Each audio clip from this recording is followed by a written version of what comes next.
Hora de conversar com Felipe Killing. O Killing, eu não sei se você tem aí a novidade que acabou de sair, que é a fala do Ayatollah Khamenei. Se você tiver, eu deixo contigo, senão eu falo aqui. Diga lá, bom dia pra você. Tudo bom, Megali? Bom dia a você, Débora, Carla e a todos que nos acompanham. Eu vi alguma coisa, você pode complementar, né? Certamente, Perfeito. porque eu já estava plugado para entrar aqui, estava ao vivo na Band News TV, mas é a primeira declaração de Ali Khamenei desde o início desse conflito, e ele chegou a falar que se os Estados Unidos entrarem de forma direta atacando o Irã, iria causar reparos que não seriam possíveis de serem consertados. Ele tem falado grosso que não vai, por exemplo, se render, porque o Donald Trump escreveu na rede social ontem que ele quer uma rendição incondicional.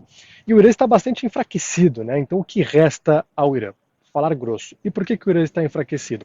Porque Israel tem o apoio dos Estados Unidos e tem o apoio do G7, que ontem, na declaração final, disse que Israel tem o direito à autodefesa, que o Irã não pode ter uma arma nuclear, mas que o caminho tem que ser diplomático. Só que uma fala de Friedrich Merz, que é o novo chanceler da Alemanha, né? Chanceler é o líder político, como se fosse presidente e premier, chamou a atenção. Ele disse que Israel está fazendo o trabalho sujo, ou seja, a visão do G7 é que algo deveria ser feito para conter esse programa de enriquecimento de urânio iraniano, mas que Israel está resolvendo a questão. E existe uma dúvida muito grande se de fato os Estados Unidos vai entrar diretamente nessa guerra atacando o Irã. A imprensa americana afirma que há uma divisão por lá, que parte da administração Trump não quer que o país seja arrastado para outra guerra no Oriente Médio, e a outra parte vê isso como algo positivo. Só que a palavra final será de Donald Trump. Ele irá decidir se de fato os americanos vão atacar o Irã. E o Irã parece que está sozinho, porque a Rússia e a China, elas estão mais tímidas. Os países entenderam que uma posição mais assertiva, pelo menos agora, possa ser contraproducente. E aí, se houver uma queda do regime, uma mudança mais drástica, talvez Rússia e China tenham posições um pouco mais firmes, até porque são aliados do Irã. A China, por exemplo, depende do petróleo iraniano para sua estabilidade energética. Além disso, aqueles grupos, né, que faziam guerras por procuração, que apoiavam os interesses do Irã na região, estão bastante enfraquecidos. Israel praticamente acabou com Hamas, enfraqueceu o Hezbollah e tem enfraquecido os Houthis com a ajuda de Reino Unido, com a ajuda também dos Estados Unidos. E na última madrugada, Israel recebeu alguns mísseis iranianos, mas não há relatos de grandes destruições ou de mortes. E o Irã lançou a maior parte dos mísseis já na sexta-feira, porque Israel destruiu 1/3 dos lançadores de mísseis na própria sexta-feira, e de lá para cá ficou monitorando da onde saíam os mísseis, enviava aviões e destruía esses lançadores. O Irã tem um estoque grande de mísseis balísticos, mísseis de cruzeiro, mas não consegue lançá-los. Tem lançado muitos drones, né, esses drones Shaheds, drones kamikaze, que a gente fala bastante na guerra entre Rússia e Ucrânia, porque o Irã, inclusive, fornece esses drones ao governo de Moscou, e esses drones são facilmente abatidos. Mas tem um ponto que muita gente, às vezes, não coloca no papel. Esses drones custam algo em torno de $20 mil.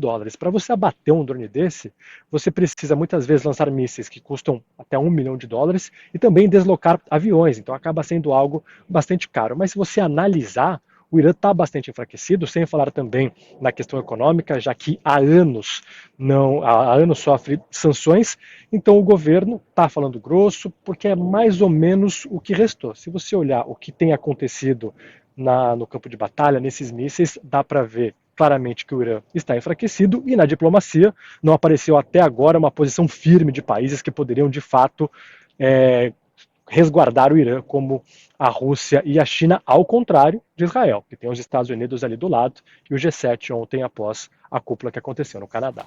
Muito bem. Era isso mesmo, Kelly. Eu só perguntei porque saiu aqui enquanto você já estava plugado, não dava mais tempo da gente conversar fora do ar. Mais uma curiosidade do Irã é que o Irã também é uma referência no cinema, né? E olha que loucura, isso começou depois da Revolução dos Ayatollahs.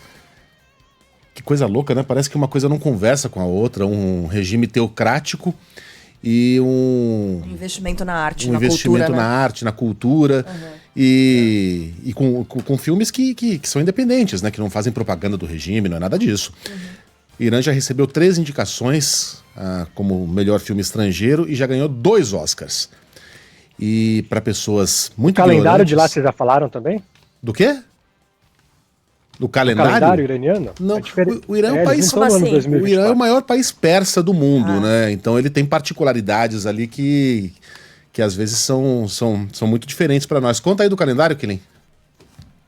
Eu não sei em que anos eles estão agora, porque eu fui para lá em 2014, né, antes da Copa do Mundo no Brasil, e a minha matéria era justamente para falar do Irã, que ia jogar contra a Argentina, e aí eu lembro que eu comecei uma matéria falando, ó, aqui não é a Copa de 2024, é a Copa de 2014, perdão, é a Copa de 2100, eu não sei quanto, eu não sei o ano que eles estavam, nós porque eles usam o calendário solar. 1403, não é isso, Dé?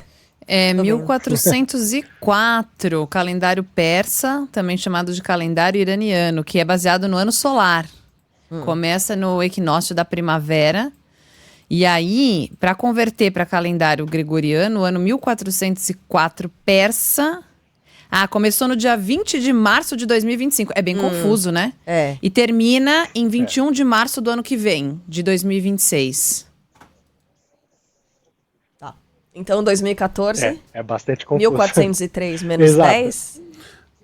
Não, porque o Não, ano porque não no tem ano tem um ano, 365 dias, tem um pouquinho Então, mais. É. É confuso, Eu lembro né? que na época eu fiz a conta, exato, eu fiz a conta tudo lá para começar a matéria falando, não é a Copa de 2014 aqui, e falei bastante sobre o futebol, tinha um jogador brasileiro atuando lá, o Tony Carvalho, que acabou virando um amigo, inclusive, viu o jogo do Persepolis, que é um dos grandes times de Teherã, né, tem o clássico contra o Esteghlal, então é um povo apaixonado por futebol, um povo apaixonado pelos brasileiros, e eu compactuo da sua opinião, Megali, é um povo maravilhoso, mas infelizmente tem um dos piores regimes do planeta. Não, o Irã tem curiosidades incríveis. Como é uma teocracia, o sexo antes do casamento é proibido. Mas sabe o que é permitido?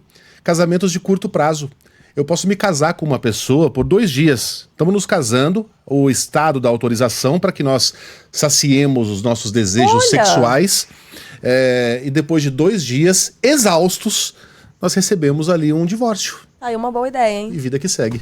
A mulher também pode fazer isso? Mas e se gostar, homem pode não só, continuar, né? Pode. É. Aliás, o casamento não precisa nem durar 2 dias. Você pode se casar durante algumas horas.